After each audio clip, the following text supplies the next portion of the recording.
I'm currently a first-year master's student at the Graduate School of Architecture, Planning, and Preservation. I currently live in Columbia Housing in a family unit with my son on 119th, and we moved to New York in August of last year. So my plans for the summer have definitely grown difficult as the days are going by, and I had planned to have a full-time internship position secured to pay for my summer lease. But however, the job market for my industry has evaporated, as many other industries, and companies are on hiring freezes, including the university. So the research position that I started this spring semester would have continued into the summer, but that is not the case anymore. So, and then my plan B, while wasn't ideal, was to sublease my place. And this has also been affected by current circumstances since Columbia's on a hiring freeze, and people are reluctant to move to the city because it's become an epicenter for the pandemic. I don't imagine people also want to live in a stranger's space in New York during this time. I understand we're all experiencing unprecedented times and we're all adjusting. I moved to New York from Los Angeles for Columbia's education, and I don't receive support from my family. So I know everyone has a lot at risk here, and especially if they were to be displaced by the inability to pay rent for the summer. Particularly for housing, I believe it is a basic necessity, and I hope we can all agree on that. These unprecedented times call for unprecedented measures, and while I understand Columbia is a business first and foremost, I hope that there can also be empathy to give students and their families peace of mind, knowing that we won't lose our homes. As a single mother, I have a lot at risk. I am grateful that I currently have a roof over my head when others don't, and that I can afford food for my family. But summer is definitely fast approaching, and without financial aid, it might look different for us. So if the school, Columbia University, has excuse me, the capacity to consider canceling rent for the summer for continuing tenants, my family would definitely appreciate that consideration. So thank you. Hey, my name is Lexi Cook. I'm a fifth-year PhD student in Latin American and Iberian cultures and comparative literature. I am a tenant with university apartment housing. When the pandemic first really hit New York in particular, I was on research in Accra, Ghana, as borders within a few days of cases coming into Ghana. This was in mid-March. The country moved to close borders, and so I took one of the last commercial flights out to get back to the United States. I had to, because my flight through Portugal was canceled because of the ban of flights from Europe, I had to pay an extra $1,500 to get back to the US. Unable to go to New York, I flew back to my family home, but I had already arranged to stay on research site for the rest of the spring, and so I had arranged for a subletter to take over my apartment, who actually left New York as the pandemic hit to go back to Peru, where she's from. The border was closed there, and so she was forced to find an alternative arrangement for mandatory preventative quarantine, where she was paying rent and is still paying rent in Peru and unable to return to New York. And so from March until May, we've been in a situation where either she or I is responsible for an extra $1,500 a month that we hadn't budgeted for. So that's about $4,500 extra dollars, which, if you know anything about what the graduate student stipends are, you know that that is not something that we have the budgetary resources to absorb. And so now I'm in a situation where either she or I have to essentially take on this extra rent burden. I have not been able to find any subletter. The Columbia measures that have been introduced have only exacerbated the situation, because throughout the spring I've been unable to find someone who's a non-Columbia affiliate. And obviously the option of moving out when my home has been my home for years now, it's fully furnished. I plan to move back after my research, and $500 would not ever even cover even like moving half of my house out. So the extra money that Columbia has dispersed is great, but it doesn't help me with my rent situation, and it doesn't even come close enough to covering the extra rent plus the flight that has been incurred by the pandemic, and particularly by the measures that Columbia has taken post-pandemic. And so for me, I think that if Columbia was able to offer rent relief, it would make a huge difference for me. And I'm fortunate enough that I have a place to go, but unlike many others, but I'm still in this predicament. And I think that I'm actually one of the better off among us. And so that gives you an idea of where other people are.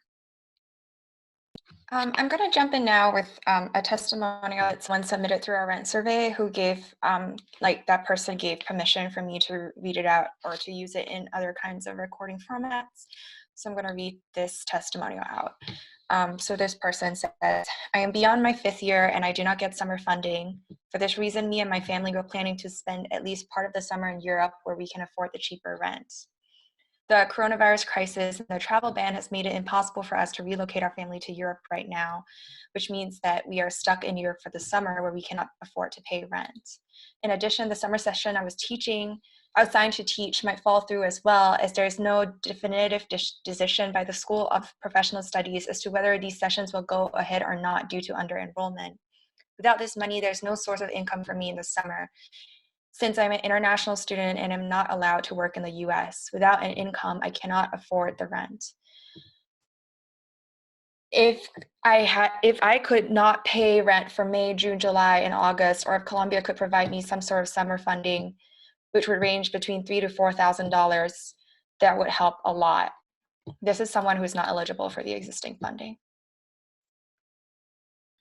Yeah, I'll just say that my name's Max. I'm a first-year PhD student, and I was expecting some research funding for the summer, and that isn't happening, and so that's a source of financial pressure. And just given the rent that I have, it's a pretty huge portion of the income that I'm getting from the university, even with the additional funds. So it's just the fact that the university is both my employer and my landlord,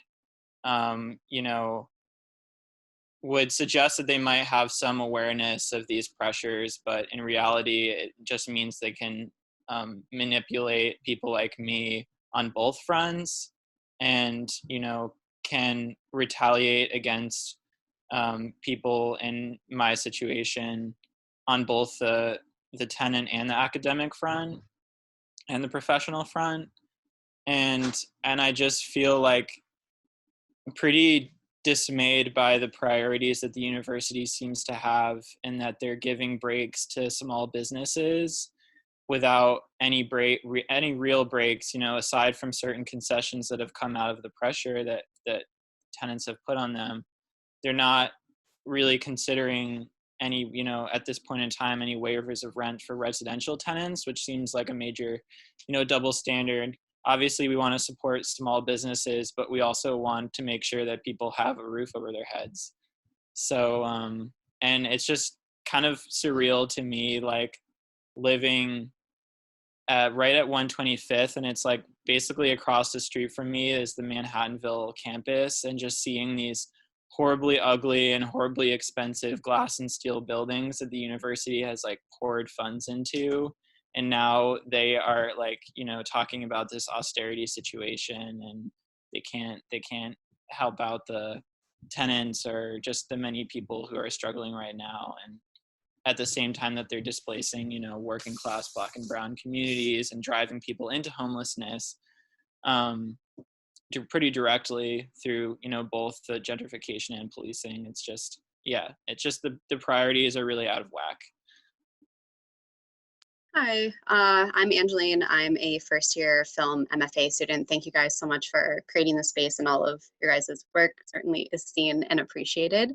Housing in particular has been a huge concern among film folks. I mean, we were like all individually, I feel like, desperately trying to deal with UAH through emails, and we were just getting, you know, the same template responses. It felt like they weren't really reading, especially in my case, the questions I was even asking. And just instead redirecting me to FAQs, et cetera, copying our housing liaison, our Dean of Student Life in the School of the Arts on them, whose bandwidth is already overstretched, as a kind of just like, talk to them, like, here's this baseline response, but that's it. And it was such a big pressure on all of us individually. Once we started talking to each other across our cohort, this just came up during our town hall that's reserved for like departmental issues that we have with film faculty, and where we can come together and talk about what's going on. But housing was such an immediate concern, like it just overtook our departmental town hall, it felt like. And our faculty really had no idea the kinds of things that we were up against. Like most of us have leases that expire May 31st through UAH, and we're like waiting. We knew that deadline to like renew or whatever was coming up. Others had to decide by April 30th because they were in family housing that requires earlier decision making. And we felt just backed into a corner because they wanted us to make a decision to re-sign a year-long lease before we even know if we're going to be in person in the fall, which we really resented. You know, they kept using this phrasing in emails to me that I especially resented, and I let them know that. They said, if you decide to renew your lease, if you decide to stay, and it's like, there's a shelter in place order. We are in the middle of a global pandemic. I cannot apartment hunt. You're asking me to risk my personal safety or health or the health or safety of others to move out when it's not safe, or I can decide to renew. If that's not a decision, like that's duress to me. Like I can't move out. I need somewhere to keep my things. Personally, right now, I think like many other people, I left at the spring break kind of marker when things hadn't totally collapsed as much, it felt like. And I'm currently in Michigan, very lucky to be with my family during this time. But like I know our stay-at-home order in Michigan has already extended to May 28th. And my original lease was set to expire May 31st. There's just no way I could have gotten back to move in time. And something that was especially frustrating was, well, I mean, it was a good thing. From our film town hall, we were able to get a housing Q&A that our faculty advocated and pushed for. And we were able to actually talk to a couple of C residential representatives during that meeting, which was good. Like none of us had that kind of access. We'd just been getting those, template responses, whatever, or been ignored. But in that Q&A, we kept bringing up this issue of, we're being asked to renew year-long leases without knowing if we're going to be even in session in the fall. Like, how is that okay? Why is that the case? And they kept saying, the reps kept saying, trust us, we will be flexible. We have to see what happens. The language on our website says that we'll cancel or we'll waive cancellation fees and prorate rent through May, but when the situation changes, that'll get updated. They kept saying something like, trust us, we'll be flexible. And it was like, put that in writing. We can't rely on this conversation. And also this information shouldn't just be getting to us because we happen to be at a meeting and happen to be asking questions. This should be communicated to all UAH residents and tenants. And during the course of that meeting, when we kept pressing them on that issue, they finally said, okay, well, yeah, we will waive cancellation fees. Rent will be prorated through August 15th. And later that day, the language on their website was changed to reflect that change. But they didn't send like a widespread communication to let all of their tenants know that at all, which is just, I don't understand. Like that information, you shouldn't know that information just because you happen to stumble upon their FAQ. Or you happen to be at a meeting that your department happens to be at. Like that is not okay. Access to that information shouldn't be privileged. Proximity to these channels, everyone has that information. So it seems like they are ready and definitely able to make changes in their policies to positively affect us, to improve their tenants' well-being. All of us were so stressed about having to make this decision. And they changed that over the course of the meeting. It seems like a step they were ready to make that they had already made, they just hadn't publicized. And all that did was just make their tenants, suffer more stress and be more worried, which was very, very frustrating.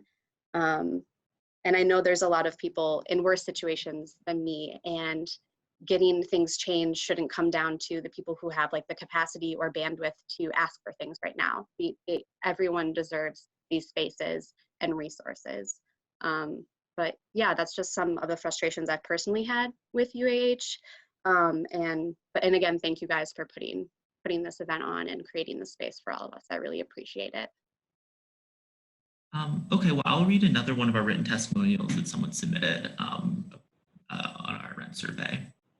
So this person says, I'm in my 6th year and no longer receive a summer stipend. I haven't yet heard back about the fellowships I applied to, and it's unlikely, in the event that I did win them, that I'll be able to do the overseas archival research I requested them for. I'm set to teach a summer course in July, but due to under-enrollment, my course might be canceled, even without any summer income. I'm afraid that if I move out now, I won't be able to secure housing in the fall. My partner and I were supposed to move into a studio last week, but didn't feel safe moving during the mandatory self-isolation period. Also, we weren't sure if we were going to be financially stable enough over the summer to pay the rent bill. I'm still a resident in CU housing in a shared apartment, but I've left campus and moved back in with my parents. Most of my belongings remain in my UAH apartment. Okay, I'd like to also share my testimonial. So I am a graduate worker and a PhD student at this university. I'm also a Columbia UAH tenant. So I'm also an international student, and at the moment there are no flights back to my home country. I left New York, thankfully with the help of some extended family, and I'm currently sort of temporarily staying with extended family in Maryland, where there is already a stay-at-home order alongside shelter-in-place order that's ongoing in New York City. But I left with this understanding, or with the understanding that there would be a time in the near future where I could come back and come back to my apartment, which is my permanent residence in the United States, where I also continue to keep most of my belongings. It's my home in the United States, and I don't have any other home other than where my parents are, which is back in Turkey, in Istanbul. And at the moment, there are no flights there. So I was lucky enough that I was in an early year of my PhD program to receive the extra funding that is being dispersed by GSAS. This funding, I see it in this way. So $3,000 is the exact amount of copay we would have to pay in the event of a hospitalization due to COVID, because our healthcare is not good enough to cover the cost of a COVID hospitalization completely. So $3,000 is the amount of money we should be putting aside in the case that we are hospitalized for this pandemic, for this disease. So if I took the $3,000 from GSAS and I put that towards my rent, how would I put aside money in the case and in the event that I am hospitalized due to this illness? I mean, a lot of us in the PhD program, we don't save enough on a yearly basis to be able to cobble together $3,000. So I don't understand the expectation that we can continue to pay rent as usual this summer. And I do understand that there are those of us who are in much worse situations where they've lost their pay completely. And this situation has only exposed the inequalities of our sort of status quo, so to speak. But this is a moment where all different branches of the university have to work together to enable a new system, really, a new system that is fair and distributive enough that no one in our community needs to risk their health or public health or their own personal health or their safety to be able to pay rent back to their employer. So for this reason, I ask that the university apartment housing cancel rent for all of its tenants who are facing hardship and all of its student tenants completely. So that's how I see it. And for me also personally, the cost of an emergency flight back to my home country is already half of the stipend that I would be receiving. So if I spend half of that stipend, I don't know how else I can pay rent if I can't even fly back to my home country. there is no way, a reality in which I can keep my apartment and also fly back to see my family. But at the same time, there is no other permanent home for me in this country. So I don't know how I can continue to pay rent in full. I also don't know what will happen if I fall into rent arrears as an international student. I'm worried and scared that I'm going to potentially lose my student status, which means I lose also my visa and visa status, which means I lose my right to be in this country. So if this crisis were to continue into September and I've not been able to pay summer rent, what happens? Does that mean I have lost my student and also visa status in this country? Does that mean I become an illegal alien in this country? Does that mean legally that I have no longer the ability to reside here, while it might also still be impossible for me to go back to my home country? I don't know how to navigate this situation. The fact of the matter is we just need rent cancellation from the university, and it's the least that this university can do. Thanks. So I am living entirely on loans because my program is so intense. And so that's how I've been paying my rent and living this year. And for the summer, I was intending to work, but I'm a massage therapist as my day job, so I can't do that.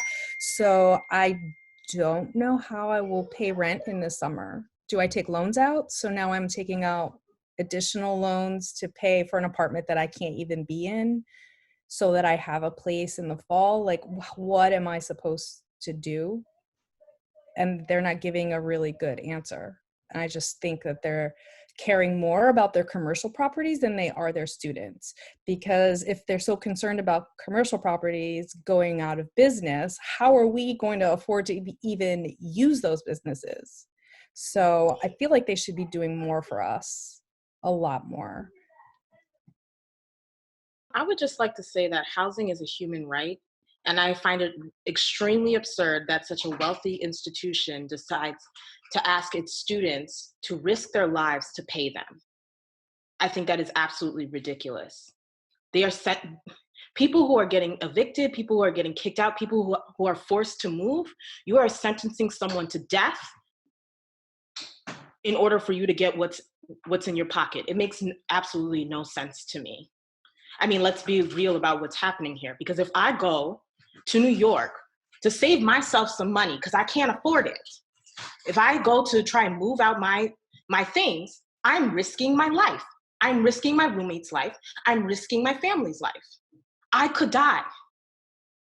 Point blank, period. Anybody who tries to move right now could die. So those are the stakes right now. They are staking our lives for their bottom line. And that needs to end right here, right now. We are not, we're not capital for you to put in your pocket. Like, I just don't understand. These are human beings. These are human lives that you're risking for cash that you already fucking have. Thank you. I'm a Fulbright and Teach for America alum. I've spent the last decade of my life teaching for peanuts in the Bronx and abroad, and I loved it. And now on my 37th birthday, I'm living in my mother's basement and being soft evicted from my home for my safety. I was residing in a single room with a shared kitchen and bathroom in TC's Whittier Hall. And in January, some students were asked to self-isolate upon returning from abroad, including on the floors with shared kitchens and bathrooms. Along with several neighbors, I became very ill for 3 days, then experienced fatigue, dizziness, and confusion in the afternoons of several days thereafter. In hindsight, it seems likely that I contracted COVID-19. This is all the more likely given that my boss, 2 office colleagues, a professor, all became sick with similar symptoms shortly thereafter. I wasn't tested, however, as this was impossible at the time, so I can't confirm. But it made sense that students who reportedly transited through Wuhan on their return to TC were asked to coerce, or asked or maybe even coerced to self-isolate. What didn't make sense is that they were still using the shared bathroom and kitchen spaces. They weren't given an opportunity to self-isolate meaningfully. I don't understand the base logic there. My neighbors and I were only able to confirm all of this ex post facto by details shared from security and facilities personnel who likely should not have shared that information, but cared deeply for the wellness of students that they have worked with daily. Our administration sent out a lot of emails, but managed to provide precious little guidance and support, care, and love. What makes no sense at all to me is that in March, the administration that had enough concern to self-isolate some students did not have enough concern to share any information about that or discourage us from traveling away from spring break, potentially transmitting the virus to our families and friends. This becomes just a little dauntingly silent, given that a few days thereafter, the Office of Residential Services sent an email encouraging us not to return. A day or two after that, those of us on the second and third floors were made aware that we must evacuate our rooms by March 25th, which was impossible for many that were still away. And to a point made just a moment ago, they're now being expected to return to move their things out or pay exorbitant rent for a storage unit. We were told that alternative housing would be provided at the same billable rate, but we weren't given any information about where that might be, what choice we would have in our housing arrangements, or what support would be provided for our move. Foreseeing what was to come, I'd flown back against the express written desires of Vice Provost of Student Affairs Tom Rock, again only 2 days after I'd left. But upon arrival, I was pulled into an office by the head of ORS for a talking to, and by the end of that conversation, Dwayne White agreed that I knew best what would work for me, obviously. I wish the modality was towards collaboration and not control. He also conveyed the details of my situation to Vice Provost Rock, who subsequently reached out to make sure I was okay. I was also later granted $250 in student emergency funds to help with airfare and storage, which helped, but didn't even cover half of the expenses I incurred as a result of the untimely messages from my university and from ORS. In addition to semesterly rent, TC residents must pay a health fee for access to printing services, gyms, laundry rooms, programming events, none of which can we now access. I reached out to Maria Hatier at ORS to request a partial reimbursement of this cost, but was told flatly that no reimbursement would be given, but that I could still avail myself of mental health services, perhaps an unintentional acknowledgement that their actions were trauma-inducing. I find myself wishing I attended an institution that was more bravely transparent, that prioritized student health over fiscal solvency. I don't know what to do, so from this U-Haul, making my fourth major move since March, I'm sharing these sentiments.